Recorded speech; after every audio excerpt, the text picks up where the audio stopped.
देखिए, बिहार में दूसरे और अंतिम फेज के लिए ताबड़तोड़ चुनाव प्रचार का दौर जारी है। बिहार में चुनाव प्रचार के लिए पार्टियां रोज करीब 2.5 करोड़ रुपए हेलीकॉप्टर पर भी खर्च कर रही है और बीजेपी ने सबसे ज्यादा 12 चॉपर रेंट पर लिए हैं। इसके लिए पार्टी रोज करीब 1.5 करोड़ रुपए खर्च कर रही है। जेडीयू के पास चॉपर है, लेकिन सबसे ज्यादा उड़ान तेजस्वी यादव भर रहे हैं। यह सिलसिला आज भी जारी है और आज भी गयाजी, इमामगंज समेत कई जगहों पर तेजस्वी की जनसभाएं हैं। वहीं नीतीश कुमार भी इस इलाके में रहेंगे। पूर्णिया में अखिलेश यादव विशाल चुनावी जनसभा करने वाले हैं। पूर्णिया में ही कांग्रेस महासचिव प्रियंका गांधी की भी जनसभा है। केंद्रीय मंत्री चिराग पासवान, जीतनराम मांझी, उपेंद्र कुशवाहा, तेज प्रताप यादव, प्रशांत किशोर भी कई रैलियां करेंगे।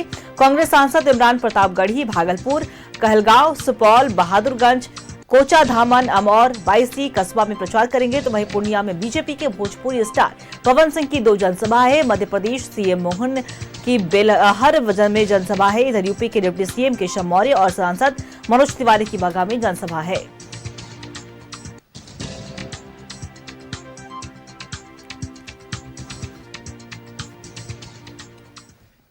और इसी खबर पे और भी ज्यादा जानकारी देने के लिए हमारे सहयोगी आनंद हमारे साथ लाइव बने हुए करेंगे।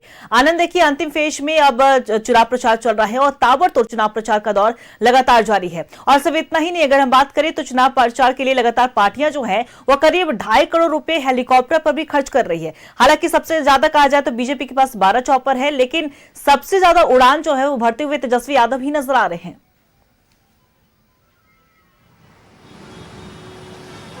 बिल्कुल अंकिता, आपने सही कहा। अपने अंतिम दौर में बिहार विधानसभा चुनाव 2025 है और आपने पैसे की बात की कि हेलीकॉप्टर की बात की, तो बीजेपी के पास फंडिंग की कोई कमी नहीं है।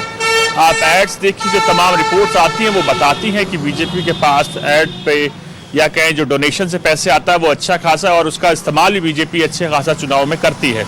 चाहे आप बिहार की बात किया, चाहे आप दिल्ली की बात किया, चाहे जम्मू कश्मीर की बात की जाए, चाहे कहीं की भी बात की जाए, बीजेपी अपनी पूरी ताकत के साथ चुनाव लड़ती है। और ताकत जब इस्तेमाल की जाती है तो उसमें कहीं ना कहीं रिसोर्सेज लगते हैं। तो 12 चॉपर्स का आपने जिक्र किया, तो बड़े बड़े नेताओं को स्टार प्रचारक बनाया गया है और चॉपर्स के साथ साथ गाड़ियों की भी अच्छी खासी संख्या, बीजेपी कहे या महागठबंधन कहे या एनडीए कहे, उनके नेताओं की भी इस्तेमाल हो रहे हैं। क्योंकि स्टार प्रचारकों के साथ साथ प्रदेश के बाकी यानी देश के बाकी हिस्सों से भी अब लोगों को बिहार में बुलाया गया है। चाहे आप सांसद की बात की जाए, चाहे आप विधायकों की बात की जाए, चाहे उत्तर प्रदेश से बात की जाए, चाहे दिल्ली से बात की जाए, तो बीजेपी ने अपने बाकी पदाधिकारियों को, उनके साथ अपने जनप्रतिनिधियों को यहाँ पर डिप्लॉय किया हुआ है।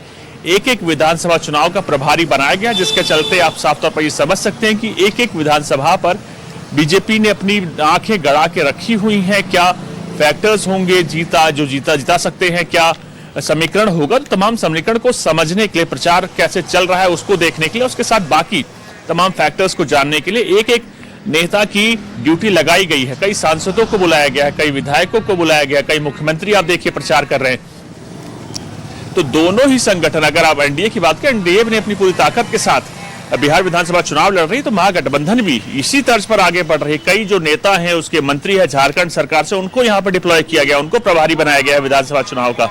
अखिलेश यादव की एंट्री हुई है, तो आप सीधे समझ सकते हैं अखिलेश यादव की एंट्री। ये चीज आपको बताती है कि जैसे ही मोकामा में नेता आरजेडी नेता की हत्या हुई थी, उसके बाद से ही कहीं ना कहीं जो समीकरण था वो सियासी तौर पर पूरी तरह से बदल चुका था।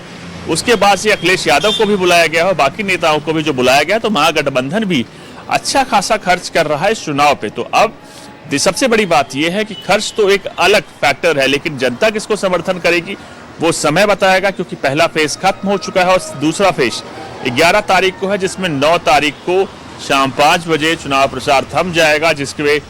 उसके बाद जो कैंडिडेट्स हो सकते हैं सेकंड फेज के, जनता के पास डोर टू डोर कैंपेन कर सकते हैं, ना कि चुनावी शोर। तो अब जो बॉल है वो जनता के पाले में है, जनता किसको समर्थन देगी सेकंड फेज में। दोनों ही गठबंधनों को, एनडीए को महागठबंधन पहले जीत का दावा कर रहे हैं, पहले फेज में जीत का दावा कर रहे हैं, लेकिन जीत किसकी होगी ये समय बताएगा। और 14 नवंबर वो तारीख होगी, उस तारीख पे जो जनता का फैसला होगा वो सबके सामने होगा। जी Ankita.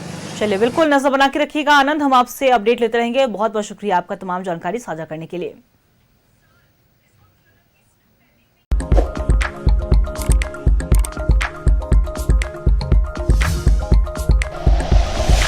Like and share videos, subscribe करें हमारा चैनल और प्रेस करें बेल आइकॉन। न्यूज़ 11 भारत, सच है तो दिखेगा।